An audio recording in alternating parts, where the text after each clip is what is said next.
Сәлем достар, біз бүгін өте оңай әрі дәмді шығатын кекс дайындаймыз. Ол үшін 3 жұмыртқамызды миксерге саламыз, жақсылап араластырып, 200 грамм қантымызды салып араластырамыз.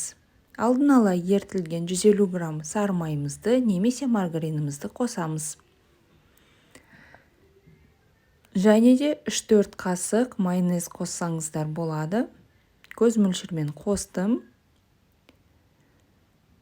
250 грамм ұнымызды алдын ала елеуіштен өткізіп, қоспамызға қосамыз.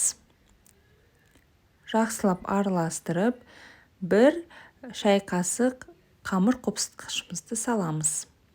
Мінеки осындай тесто шығу керек. Алдын ала майланған формамызға жайғастырамыз.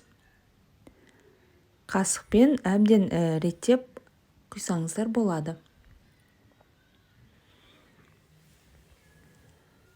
Алдын ала қызып тұрған пешке 40 минут уақытқа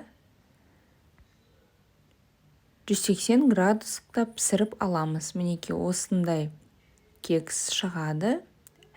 Әркім өз қалауыңызша әсемдесеңіздер болады. Үйде барлық өнімдер бар. Мен міне шоколадты глазурь жасадым. Осы шоколадты глазурьдің жасалу жолын мен астыңға төменгі жаққа описанияға қалдырып кетемін. Сол жақтан қарасаңыздар болады. Дастарханда өте әдемі әрі тез дайындалатын кексіміз дайын. Достар, каналыма тіркелуді ұмытпаңыздар. Рахмет!